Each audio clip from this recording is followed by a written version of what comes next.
Halo kaum rebahan, di video kali ini Kopilem 21 akan membahas alur cerita drama terbaru yang berjudul Bisnis Proposal yang diperankan oleh Ah Yusof sebagai Kang Tae-moo, Kim Se-jong sebagai Shin Ha-ri, dan masih banyak artis lainnya. Drama yang berjumlah 12 episode ini menceritakan Shin Ha-ri yang menggantikan sahabatnya untuk kencan buta. Tak disangka, ternyata langsung diajak menikah. Bagaimana kelanjutan kisahnya? Kita langsung saja ke alur cerita di episode pertamanya.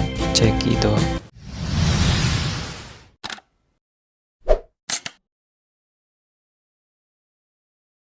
Awal cerita, kita diperlihatkan dengan Kang Tae-moo yang lagi di bandara nih guys.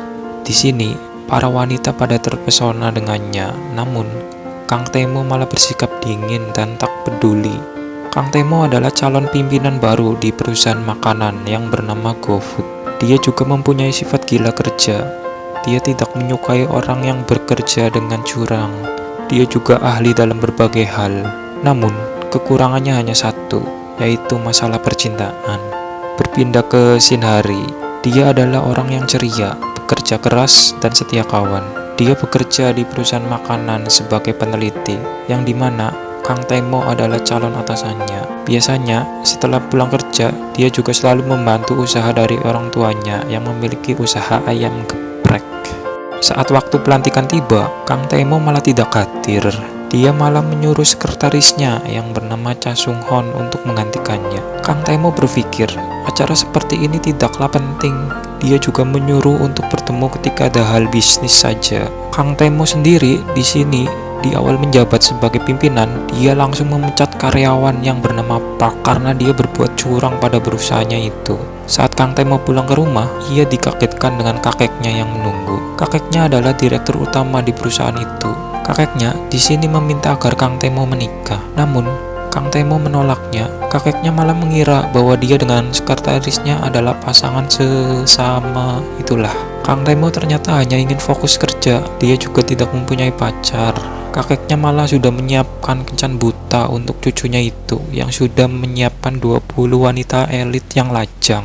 Awalnya, Kang Tae-moo menolak lagi, tapi karena kakeknya berakting sakit dan selalu mengganggunya, dia akhirnya setuju untuk kencan buta. Di saat yang sama, hari itu ialah ulang tahun Shin Ha-ri. Dia bergegas ke restoran tempat pujaan hatinya bekerja yang bernama Min-woo. Dia juga mengajak sahabatnya yang bernama Yong-seo. Namun, sahabatnya tak bisa hadir karena kerjanya numpuk di kantor. Setibanya di restoran, Shin Ha-ri mengira bahwa Min-woo membuatkan kue ulang tahun untuknya. Namun, ternyata kue tersebut untuk pelanggannya. Min-woo malah memberikannya tiket konser untuk ia tonton dengan orang yang dia sukai. Shin Ha-ri pun melamun di halte bus memikirkan hal itu. Keesokan harinya, Shin Ha-ri dan Yong-seo sedang makan. Tiba-tiba, ayah Yong-seo menelpon yang meminta untuk melakukan kencan buta pada malam harinya. Yong-seo pun meminta Shin Ha-ri untuk menggantikannya. Sama seperti biasa, dia menggagalkan kencan buta Yong-seo. Awalnya, Shin Ha-ri menolak, lalu Yong-seo menawarkan imbalan uang sebagai gantinya. Karena lagi butuh uang untuk bayar utang, Shin Ha-ri pun menyetujuinya. Pindah ke Kang Tae-moo yang diberikan jadwal kencan buta pertamanya, yang akan dijadwalkan pada malam harinya. Malam pun tiba. Shin Ha-ri OTW menggantikan kencan buta sahabatnya. Tanpa disangka, ternyata pasangan kencan butanya sangat tampan. Ternyata pasangan kencan butanya ialah Kang Tae-moo. Shin Ha-ri pun kaget karena dia adalah atasannya. Namun, dia harus cepat-cepat menggagalkan kencan buta ini. Shin Ha-ri pun mulai beraksi dengan membuat Kang Tae-moo tidak nyaman. Namun, Kang Tae-moo tidak mempedulikan itu.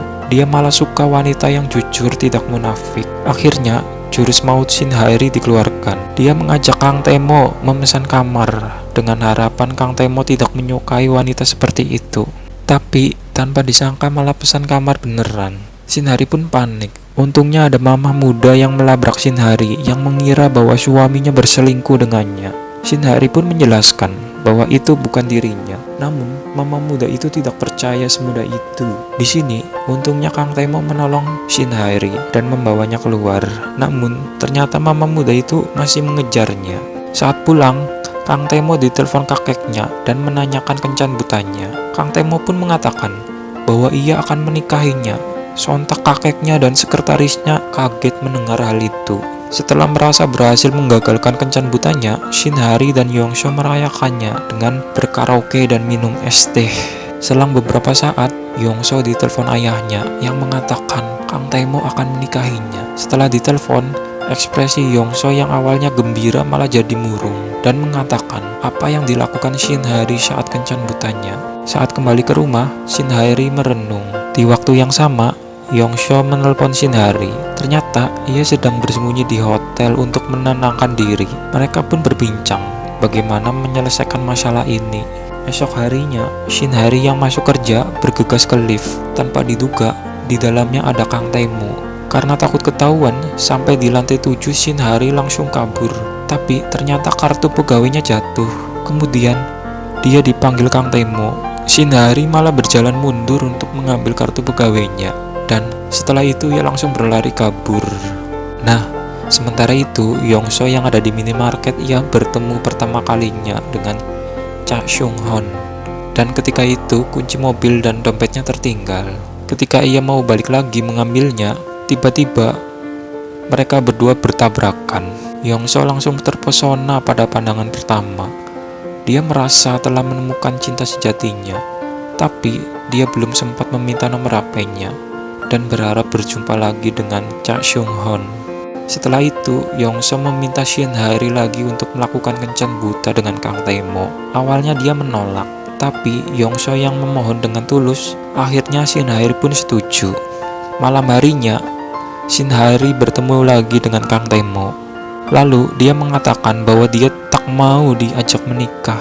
Setelah itu, dia berpisah dengan Kang Tae-mo di sana. Ketika Shinhari berjalan pulang, ia tak sengaja berpapasan dengan Minwoo. Karena ia tak mau Minwoo tahu bahwa dirinya habis kencan buta, Shinhari pun kabur masuk ke mobil orang. Ternyata setelah dia masuk mobil itu adalah milik Kang Tae-mo. Dan episode 1 pun bersambung. Nah itu guys, episode pertama dari drama bisnis proposal. Kira-kira apa yang terjadi selanjutnya? Kita lanjut di next video, di episode kedua guys. Jangan lupa subscribe dan nyalakan loncengnya ya guys. See you.